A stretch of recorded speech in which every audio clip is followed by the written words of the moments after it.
everyone. I finished another glue book. This one I have been calling the math book. It's really an old algebra book. And I just wanted to show you the pages, do a flip through of it.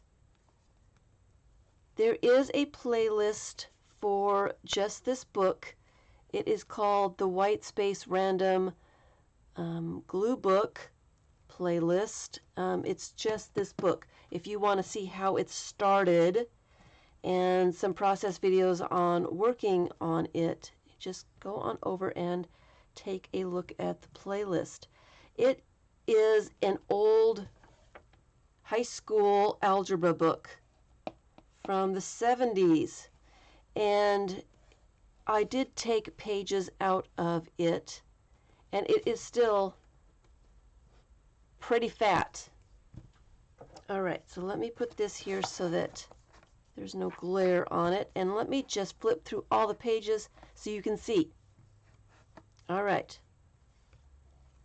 so I started this book for Glue Book January 2020. I started it in January, and it is what I was trying to do is learn how to leave white space. And so the pages are completely random collage, leaving some of the page behind it for leaving white space. And I thought, you know, with a little bit of math problems and words on the page, it kind of tricks my eye into thinking that the whole page is filled. Some of the pages have a lot of stuff on them and some hardly any. But that's okay because I really did learn how to leave the white space. Having something behind really did help a lot. This is completely random collage. Completely. You'll see some process videos if you go over to the playlist. Sometimes I would go to my baskets and just choose certain things for a page, and sometimes I would go to my baskets and gather a pile of stuff that just were interesting that day, and then take those things and just glue them somewhere in the book. Here's one of the simple pages.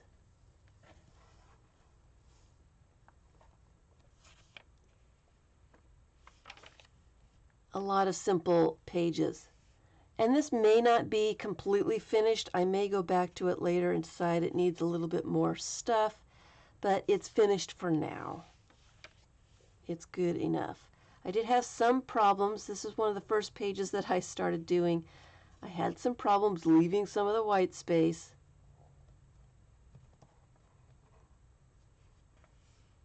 But I did okay for most of the pages. So this has actually turned out to be a visual journal for me.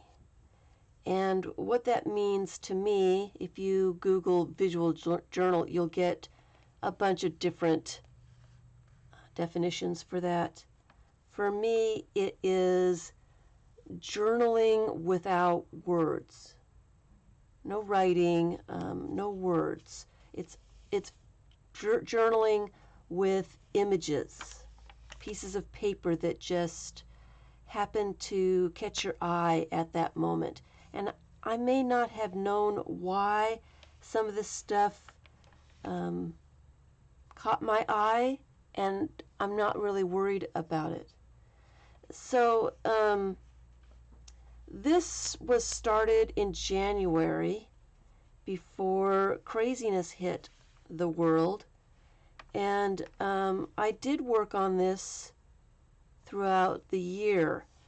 And so some pages are more lighthearted than others, and some pages are pretty depressing, or they really show how I was feeling at the time, and that's why I call it a journal.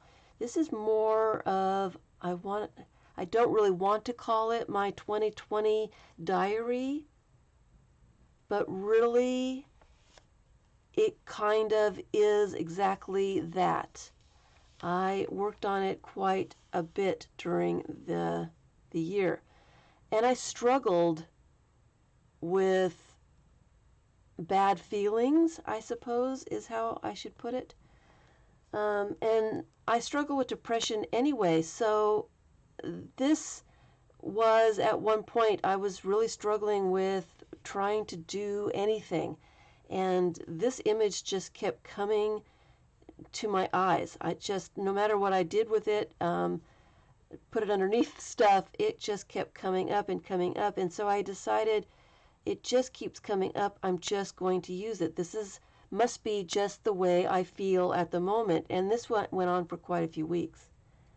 And so this is my visual journal for that time frame. I guess I was feeling this image, and that's why I call it a visual journal. It's a way to journal without words.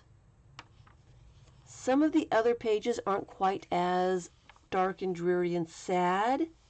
Some of them, I had days that were better. So this kind of a glue book or journal is nice when you don't want to think about how to describe how you're feeling. Just let the images or the pieces of paper or the color express how you're feeling at any given time. It's very relaxing. This whole process has been really relaxing. Even though it's a struggle for me to leave white space, I feel like I'm cured now. I feel like I can leave white space and not feel like the page is unfinished, which really helps me because I don't always want to cover an entire page with stuff. I really like the way the white space looks now, where I didn't like it before. So this book started out as a random collage journal. It is a glue book. All I did was glue different things in. And not all of this is magazine images. I've glued all kinds of different things in here. There's painted papers and book text, calendar images. There's some of my photographs in here. That's a calendar bit. There's all kinds of things. Book text, newspaper. You can do glue books without magazines. Here's more newspaper. Napkin, joss paper, music. Just use what you have. This one is from a book. Instead of using the text, I found an illustration inside the book. Washi tape. Here's a Dove chocolate wrapper. It's foil. It glued in very nicely. It's been in there for a while.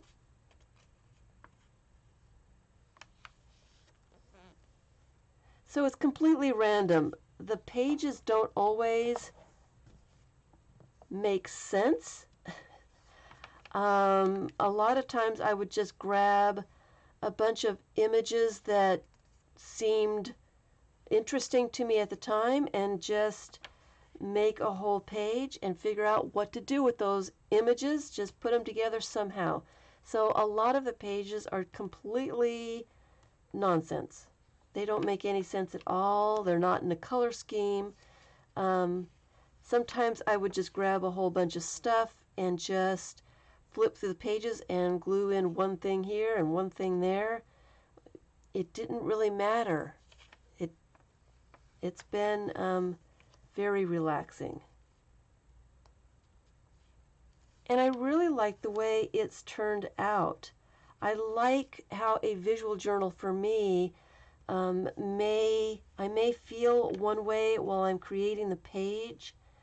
It may make me feel a certain way at that time, and then the next time I look at the page, I may feel something different. I may see something different. It may make me feel a different way. Playing cards. And so I really like a visual journal so I can have an adventure every time I look at the book. I'm not going to see exactly the same things I saw when I created the pages. It is so random. It doesn't have to make sense. I think, well, of course, any book that I just finish is my favorite book at the time. But this is one of my favorite books so far. Here's a embossed image. It's one of my rubber stamps. And this is a photograph from my family. I copied it on a book text, so it was different. There's a sticker, part of a box, stamped papers and things like that. So it didn't have to make sense. My goal was to leave white space. Not all the pages have white space, enough white space, but it was practice. Most of the pages have quite a bit of white space. And so it was what I call glue therapy. Is grab a bunch of stuff, glue it down. It doesn't matter how, why. Here's a piece of map. Here's some security envelope, some scrapbook paper, a puzzle book. I think that's color by numbers. Cupcake wrapper. You don't have to use magazines. I've got a whole book, not this one, but a whole book of images that are not magazine images. So this was fun. It was nice. It was a nice thing to do to stop thinking about everything else. It's almost sad that I finished it in November. I still have a whole month of December left for 2020, and this book is done. Maybe I will add a couple little bits to some of the pages so I can say it was my journal for 2020. A lot of these pages I did in videos if you want to see the process, my thought process as I am putting some of these together. I recommend this one highly. Just grabbing stuff that you have, using stuff up that you have. Here's a bottle label, another napkin, a ticket, color book page. Just grab things that you have. Doesn't matter what it is. Grab any kind of book and just start gluing. No planning, no worrying about what it looks like in the end. Just take pieces of paper and glue them together. Here's some spirograph. Vintage piano paper. Just glue stuff down. Here's a list written by somebody with some brain damage. So it was very interesting to see that writing. It doesn't matter how you put stuff together. And more joss paper. This is a game piece. A doily, a painted doily. It doesn't matter how it goes together. You don't have to fill the whole page. It's a glue book. All you got to do is glue stuff into it. No rules. You can do whatever you want to do. Use whatever you have on hand. Here's some tissue paper, a coupon, wrapping paper, napkin. You can use anything, and just sit and glue. I use a glue stick. I like that it's not very messy to use a glue stick, and it sticks pretty well. If you put enough glue on and really burnish stuff down, it stays really well. I do not use washable glues though. I like my little guy with the wings here. Very, very empty page. But I think it's done. I didn't really want to put anything else on this page. I don't know why. Maybe I should put something over here. I don't know. So it is done. I consider it done, but I may come back and do more.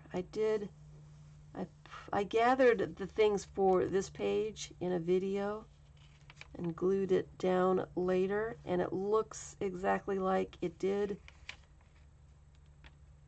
when I gathered it.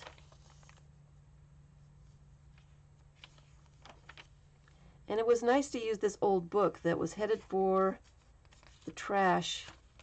Gave it a new life. So now it can be my 2020 journal.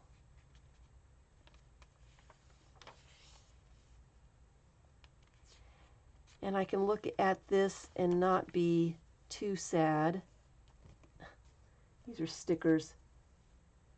I just decided to put stickers on. I may put some more. I may put more fish stickers on.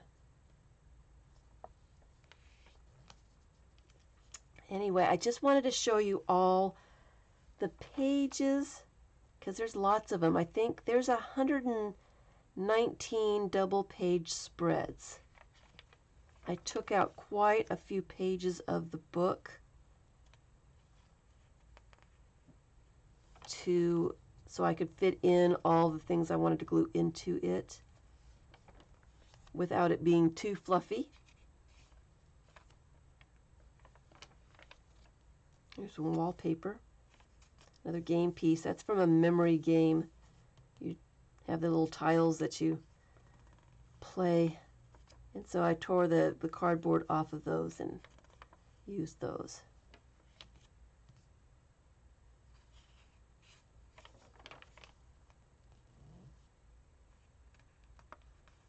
I used that stamp in here twice. This one was all text, so I covered the whole thing up.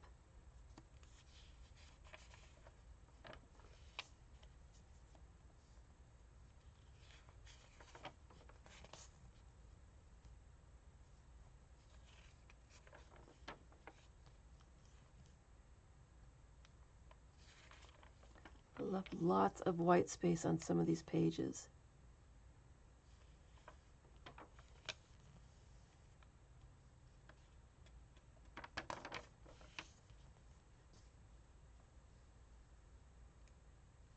And some of them have lots of things on them. Here's a napkin.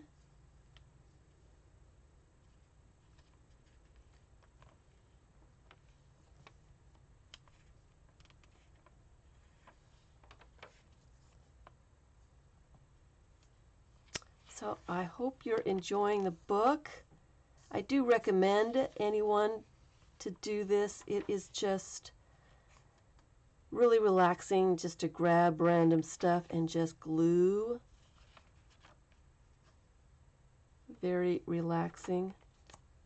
I recommend it highly. especially when Thanksgiving is coming up and you might not be able to get online. You can just sit and glue stuff into a book, any book.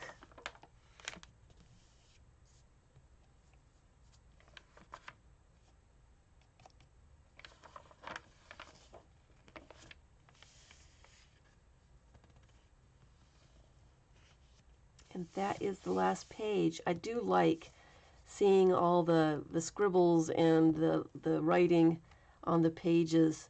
I, of course, did not do that. That's the way the book came. But that is what I'm now calling my math book visual journal. Hope you enjoyed it. Thanks for watching.